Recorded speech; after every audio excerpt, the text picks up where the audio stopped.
On today's episode of the Locked On Fantasy Hockey Podcast with Flip and Steele, we continue our countdown of the top 5 centermen under 22.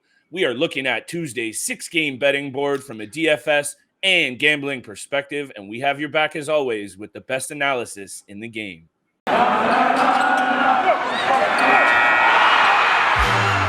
You're Locked On Fantasy Hockey, your daily podcast on fantasy hockey. Part of the Locked On Podcast Network, your team every day.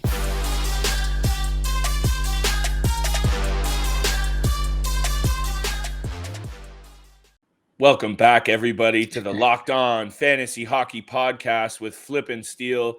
Thank you so much for making us your first listen every single day. We are part of the Locked On Network, and you can find us across all channels. You get your favorite and hottest content. Shout out to all of the people out there showing us love every single day. Thank you for the Twitter messages. I hope Steele and I's advice the last few days on your trades, gambling questions, and everything else has been helpful. Thank you for riding with us again. We appreciate it. On today's show, we are diving into Tuesday's 6-game betting board from a daily fantasy and gambling perspective. We got your back, as always, with some hot picks. I'm bouncing back in a big way. We're also continuing our countdown, Steele, of the top 5 centermen, 22 years or under, that are going to change the fantasy scene over the next few years. These are guys you got to have eyes on. I'm excited to hear what you have, Steele. Thank you for being with me again, brother. I appreciate it. Yeah, I'm excited. I'm really excited to hear what you have to say for who you have for your number 4 spot.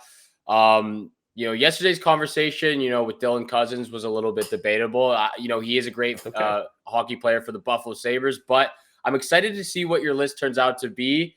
Start off with my list at number 4, my guy at number 4, and that's going to be Jack Hughes of the New Jersey Devils. 20 years old, 5'11", 175 pounds, not a very big guy, but he's shown that he has a lot of skills. It took him a couple of years to, get comfortable with his game. I don't know if you saw a couple of months ago that he mentioned, like, the first 2 years, like, he was not loving to play in the NHL. Like, he was getting absolutely dominated by Connor McDavid, Sidney Crosby. Guys were chirping him for having a baby face. So I think now he's finally a little bit more comfortable with his game. Agreed. But for his fantasy perspective, 264 fantasy points this season.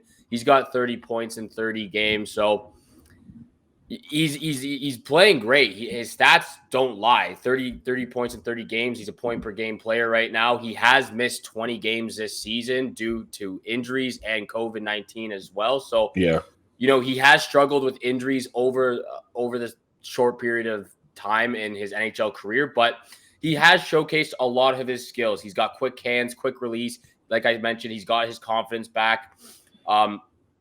He's only owned at 65% on ESPN right now, 70% on Yahoo. So, wow, that's a bit of a shocking number, wouldn't you say? It is surprising. Yeah, it is a lot surprising. I would think in the next couple of years that he would, jump up to at least 85, 90 when his game develops and grows. Yeah, like a first overall draft pick who is, what I think you really hit the nail on the head in this angle is his confidence. When I see it, that's what he has finally. And that's okay with a young player, but you think you would wanted to see it a little bit sooner from a first overall pick. One that, he comes from a hockey family. We know the Hughes brothers can play hockey. They grew up playing against each other. They came, this is a pedigree of hockey that, you can almost trust. So it's nice to see his game really kind of starting to evolve nicely. And I think he's definitely deserved of the top 5. I might be talking to him a lot higher on this list. So I'm going to just leave the Jack Hughes angle for now for, a later episode. But I think everything you said is spot on. He's also had the, disadvantage of playing in the top 9, top 6 forward group that, is lackluster. There is no veteran presence there of any kind of caliber to really, take a guy like Hughes along. That it looks like he needed that. And now he's kind of had to do it on his own with the young guys in there. Jesper Bratt, Nico Hischier's really come along nicely as the leader in that locker room. So that's good to see. I like your selection at number 4, Steele. I do. And I think you're going to, what you said about his fantasy value, going to just continue to go up. And I think another point to make, like he's 20 years old. Like he's a young player, Mhm. and he's on a team that has, like you said, very lackluster in skills or in talent in chemistry, I guess, with the team As right well, now. yeah. They've struggled in all departments, the blue line, the crease, up front as well, to find their game. Yeah. For me, looking at his stats, actually, he's 29.5% win percentage in the faceoffs for a centerman, and that's just absolutely terrible. Yeah, So for that's a me, good looking at that, great if he point. wants to continue to play center, that's part of his game that he has to work on. Like you're not going to be a top 10 centerman or a top 15 centerman if you can't win more than 40% of your draws. Like even 40% is a little bit, it's whatever, but still 29.5% in the faceoff draws this season is just not good enough. That's not He needs to nearly start, good enough. no, he needs to start working on that. He needs to work on a couple more things, maybe put some more muscle on. And, when he's healthy, he's a great hockey player. But if he can, grow a little bit more, gain some muscle, stay healthy, he's going to be a superb forward and centerman in the near future for many years to come. Mm-hmm. Like I said, I think the ceiling is very high with Jack Hughes, and I think that's the point I'm going to really try and sell when I sell him higher on my list. But in terms of my list, top 5 centerman, 22 years or under in the game, fantasy value, I'm looking at Nick Suzuki. This kid is, I think, a really special player, and all the madness in Montreal aside, like I like taking pot shots at Montreal. That's not what this show is about. They've been dealt a bad hand this year. That's a fact. They're a bad team. Yeah. And when I look at some of those pieces up front, the Hoffmans, Armias, I'm not sold on the guys that Suzuki has to play with, even on his line with guys like Anderson. I know he's a power forward. I know he had a great year last year. I'm just not buying the talent up front that he has to work with. So I think his 29 points in 50 games this year, he's still on pace for a career high in points. I think, you can't really put too much stock in this because 13th overall draft pick who's made major strides over his first 2 seasons. And what I didn't realize, Steele, we know about this guy's playmaking ability, vision, hockey IQ. You hear the coaches talk about how he sees the game better than most, and he's so young, right? What I didn't know, 32 games of postseason action, 32 games because of that cup run and the season before. He has 11 goals and 12 assists for 23 points in 32 games. To have that much clutch performance under your belt at this age could really pay dividends down his career path from a fantasy perspective and just for his own success. He can play wing or up the middle. He can score goals. He can create. I really think Nick Suzuki is a deserving top 5 centerman in the game and one that you have to keep your eye on. I've tried to acquire him myself. It's not going to be cheap. I don't know what he's owned at, but it'll be higher than Hughes most likely because he plays in Montreal. So I don't know what you think about all that, Steele, but I really like Nick Suzuki a lot. He could easily be higher. I think he's higher on your list. He's a great player. I'm a little surprised that he's in the 4th spot on your list because I think he's a top 3 centerman, in this kind of niche we're doing with. My list is all over the place, brother. I'm sorry about that. No, it's all good. I still have. I'm just going to show you respect for your top 5 list here, but thank you, bro. With Nick Suzuki, I don't want to get too in depth with it because, like you said, he is a little bit higher on my list. So I will talk about him in the next couple of days. But for me, this is a guy that I am very, very high on. And if you could just imagine, you just talked about what he's done with the Montreal Canadiens over, in the postseason last couple of years, in the regular season last couple of years. Could you imagine if he was still on the Vegas Golden Knights if he didn't get traded for Max Pacioretty? This guy is going to be a top 5 centerman in his day. If we're talking about an all-around performer in every aspect of the game, Nick Suzuki is going to be one of those guys. I'll talk about a little bit more when I get to him on my list. But yes, I completely agree with you with everything you said. He's just one of those very special players that I'm going to get to it tomorrow or on Thursday. But again, he's just one of those guys that you can see has a really bright future down the line. Yeah, and I want to give credit to a kid like Cole Caulfield, who I still think has a bright future ahead of him. I can hear the Montreal fans starting to, he's playing with Caulfield. He's all kinds of talent. And they're right. But, again, he's a very young player as well, developing, hitting his growth, his growing pains, and that's okay. But Suzuki playing, like you mentioned, with maybe, I could just only imagine his points if he's playing on a line with, maybe a little bit more established players.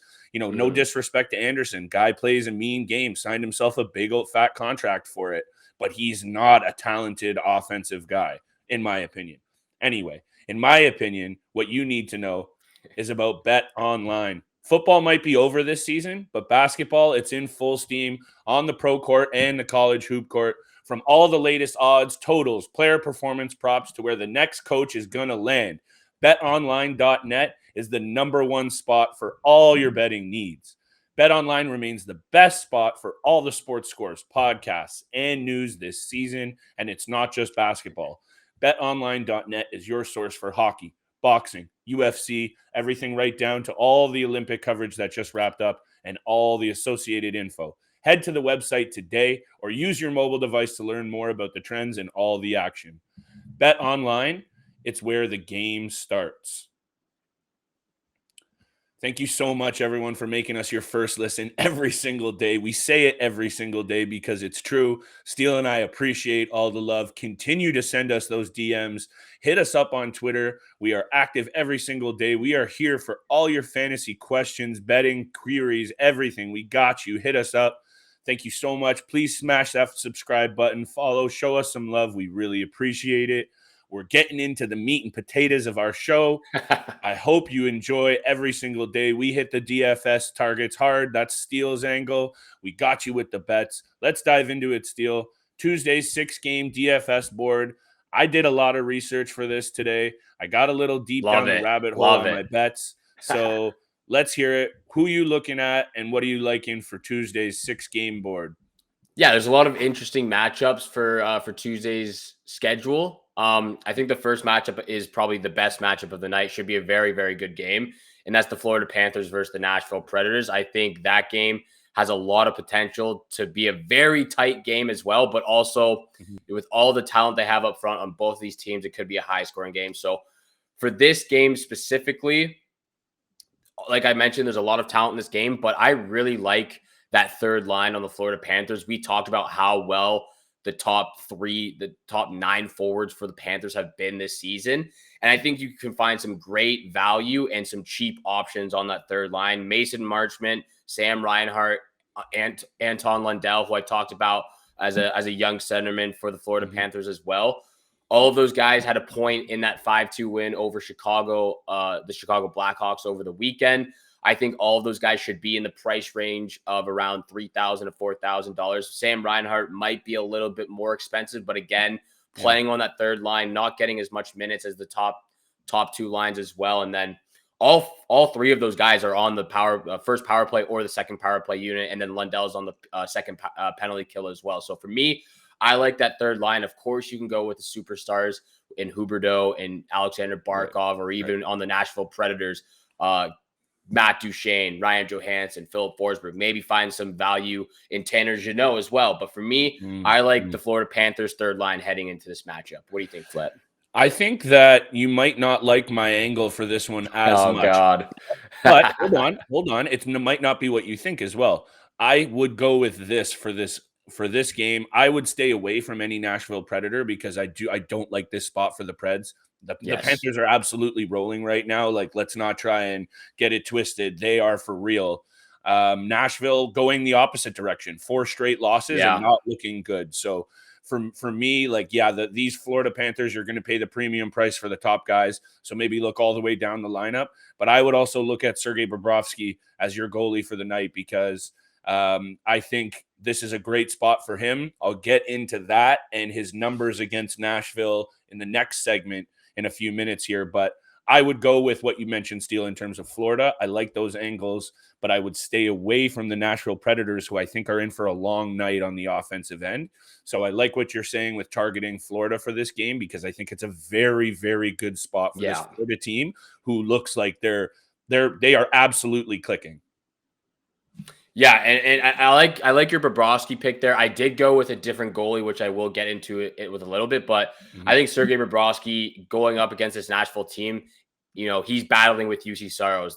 These are 2 of the top 5 goalies in the league right now. Sergey Babrowski has really helped his team this season compared to the last couple of seasons. So I would go with Babrowski if Cam Talbot wasn't playing against the Ottawa Senators. I think the Minnesota Wild should put Cam Talbot in net. They might go with Kakinen because he has been a lot better recently. But if this was the game to put anybody in, it's got to be Cam Talbot.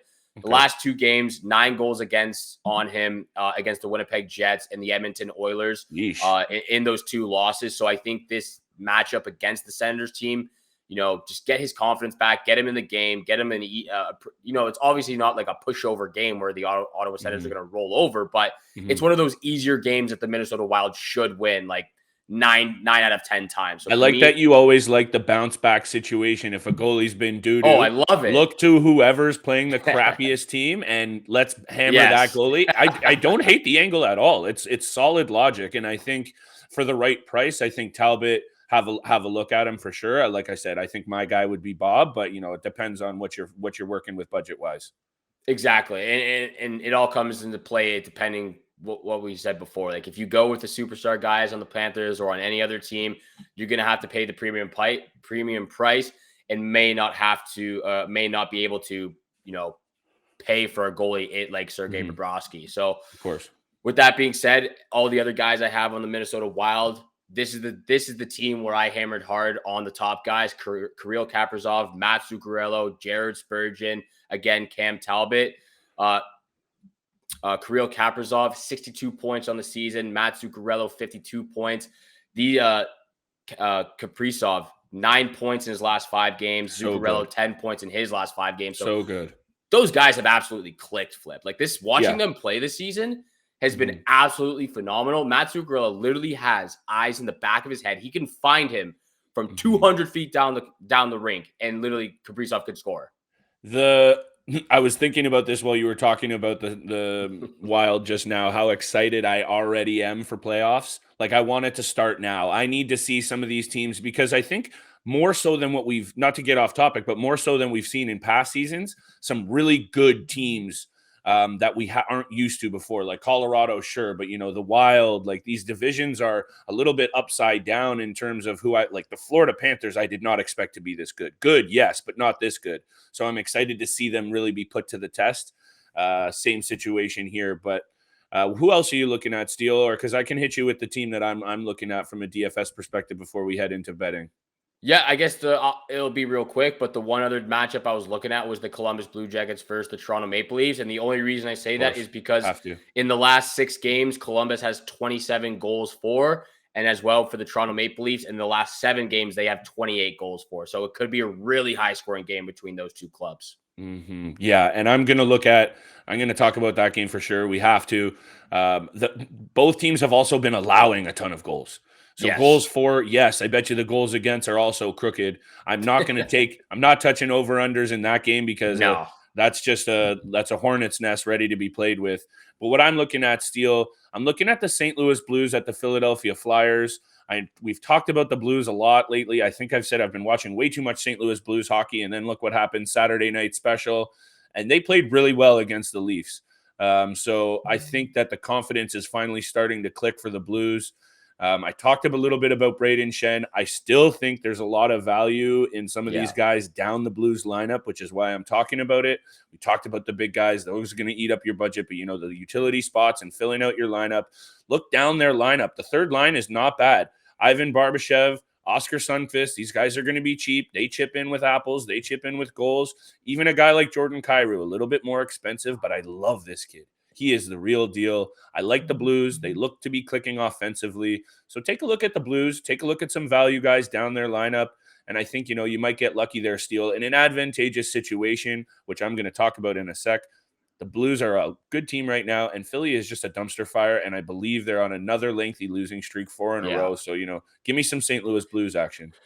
I like the look there for the St. Louis Blues. I can't believe how bad Carter Hart has been playing. Like, honestly, it's not all his fault. It's not all his fault. I'm going to get you started, Flip. It's not all his fault.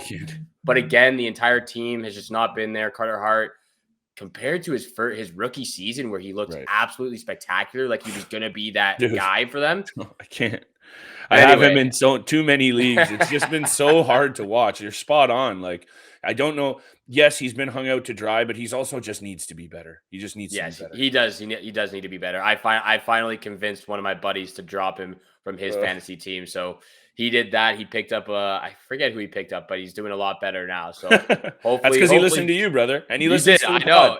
He does listen to the pod, and he does subscribe. So thank him for subscribing, and thank you guys for tuning in for the podcast as well. Don't forget, we are free and available on all podcast platforms, which also includes YouTube. So again, please make sure you subscribe, follow us on your favorite podcast platform or on YouTube. Flip and I appreciate all the support we get from all of you out there tuning in. With that being said, Flip, it's time for the money. It's where we make the money. Big time bets, Flip and Steele with the bets of the night, lock of the night. And I'm really interested to see what your first pick was, because you were kind of teasing it a little bit with the DFS selections. I was teasing it a bit, and I talked about 2 games DFS-wise that I am looking at a betting side of things. Nashville Predators at Florida Panthers is where I'm going to start, Steele. You mentioned that you could see this being a high-scoring game. I'm looking at this from an under perspective. I like the spot here for Florida to straight up dominate tonight. Yeah. Like, that's what it smells like to me. Nashville is not playing good. Completely opposite for Florida. They're rolling. 2 teams headed in the opposite direction. Classic case. Also, take this in. Research special. The total has gone under the number in 7 of the last 8 visits of Nashville to Florida. These teams hook up. It goes under the number. That's what's happened. Florida is absolutely rolling right now. Nashville is sliding. Sergey Babrowski, career numbers, really solid against the Nashville Predators, 10-5-1 with 3 shutouts. I could see this spot for a shutout. It just feels like a spot for a Bob shutout. Watch them get blown out and just pooch this whole angle. But I think this is a really tough spot for Nashville. Don't play well away from home. Not playing well of late. Give me under 6.5, currently plus 102 for my first pick of the night, Steele. Hey, I would love a Babrowski shutout because I got him on my fantasy team. So that would help me a long way. My first pick is also from this game, Jonathan Huberto, anytime assist. Okay. This guy, absolutely phenomenal. I watched the Panthers versus Blackhawks game over the weekend.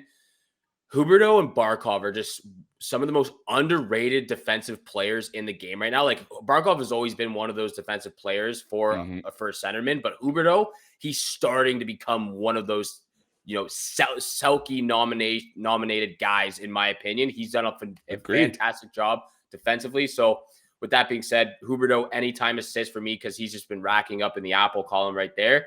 My second pick of the night is going to be the Minnesota Wild puck line versus the Senators. Puck line king.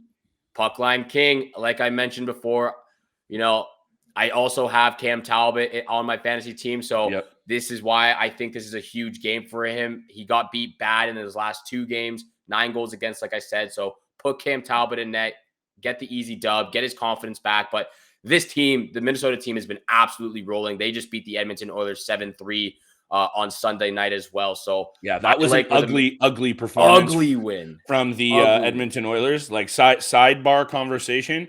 There was I think it was a late third goal from the Oilers. So that was really a 7-2, 7-1 game. I watched most of it.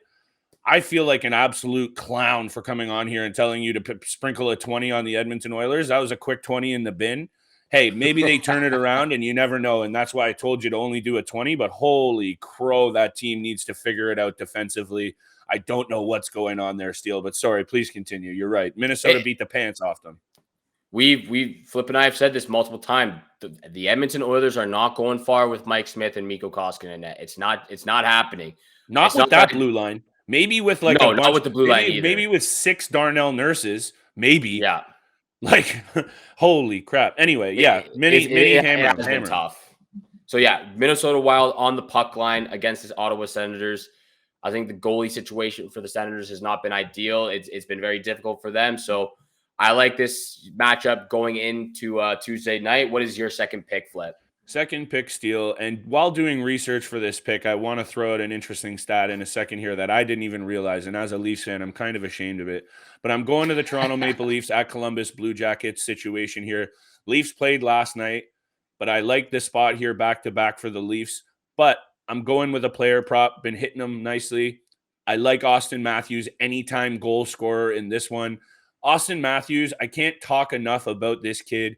It gets me fired up when I watch him play. I like his game. But the most exciting thing about this kid right now is he's starting to play a two-way game. He's starting to really be responsible defensively and a hard forward to play against. His takeaway numbers are sensational. He's really starting to round into form in his own end, and that's exciting. He finished second in Hart voting last year. That was the stat that I didn't realize.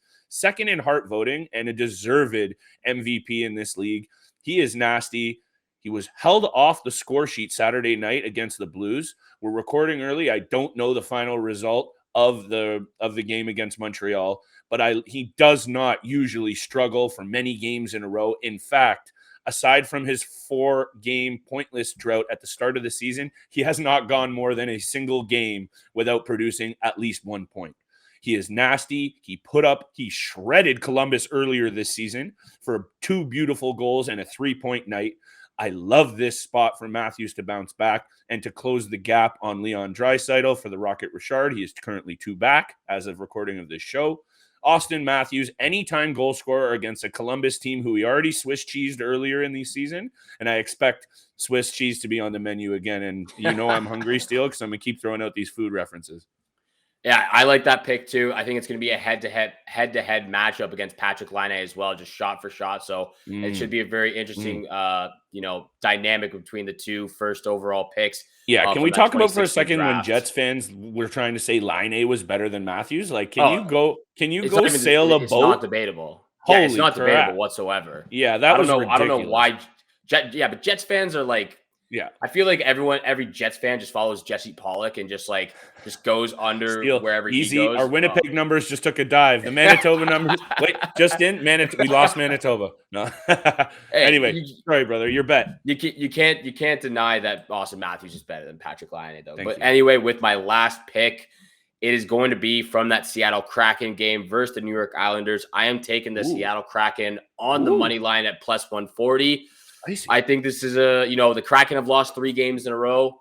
The Islanders have been very inconsistent. Yes, they have 5 or 6 games in hand, but they're pretty much out of a playoff race right now. Super inconsistent with their game offensively. I'm really just hoping for Philip Grubauer to stand on his head and just have a huge game. Like I've mentioned a couple of times, they do have some depth, skilled players on their team. Obviously, they're struggling this entire season. It's their first season in the NHL, but I'm going to take the Kraken on the money line here at plus 140. I don't hate everything you said there. The odds there, I like the juice. Seattle's a tough team to get behind, but it looks like an advantageous spot. I've talked about it before, especially for the juice. That's a tough game for me to take a look at. But I like you're getting nitty gritty. You're digging in the trenches, Steele, and sometimes you find gold down there. So good luck to you on that one, brother. My lock of the night. I'm staying away from that one with a hand grenade, but I'm headed back to the St. Louis Blues, Philadelphia Flyers, and sue me if I'm taking a big favorite. I like this spot for the Blues big time. I'm going to talk them up and hopefully not look like a complete a-hole if they get blown out by the doo-doo Philadelphia Flyers. Blues money line minus 180. Hammer it all day. The Blues just came off arguably their most complete and a big road win against the Leafs on Saturday. They're in a playoff race, Steele. They're holding down that third spot in the Central by 4 points on the Blues. On the Preds. I think they really need this win. The Flyers are garbage. They're sitting tied for last place in the Metro. They're riddled with key injuries to guys like Couturier and Farabee still out. The roster, there are also rumors swirling around about trades with Captain Giroux. This doesn't seem like the season's over for Philly. So the Blues have a lot to play for. You've heard me talk about these angles before. I like what I saw from the Blues big time on Saturday. This looks like a great spot for another 2 points in a clutch division race. Blues money line minus 180 against a really bad Philadelphia Flyers squad. My lock of the night, Steele. Yeah, I think this is also a huge game for Jordan Binnington if he is the goalie to play. He's got to be careful. He might be losing his job as the starting number 1 goalie for the St. Louis Blues. This is what he did a couple of years ago when they won the Stanley Cup. He came in halfway through the season, went on an absolute tear. They go to the Stanley Cup. He took that from Jake Allen, no? Yes, he did. Yeah, he did. So Ville Husso has stepped in big time for the St. Louis Blues. He's looked absolutely phenomenal. So if Binnington were to get the nod for the game against the Philadelphia Flyers, he needs to get his game back. He needs to get his head into the game. Shout out Troy Bolton from High School Musical. Get your head in the game there. But yeah, so for me, I like that pick as well. My lock of the night is going to be the Minnesota Wild puck line versus the Ottawa Senators. I am that one coming. Guru. It's going to happen. Pencil it in, Flip. Okay. Lock it in.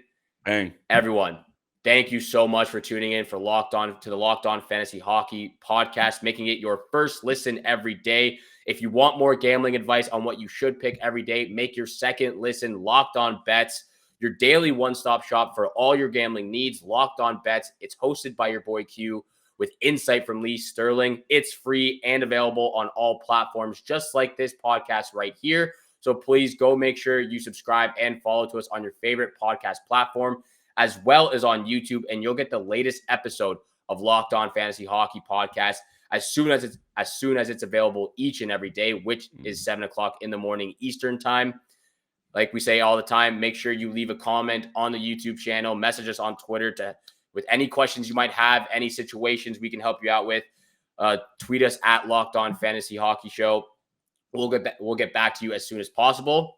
Thank you again so much for tuning in for today's episode with Flip and I. Good luck with all your bets. Have a great day, and we shall see you back here again tomorrow. Peace.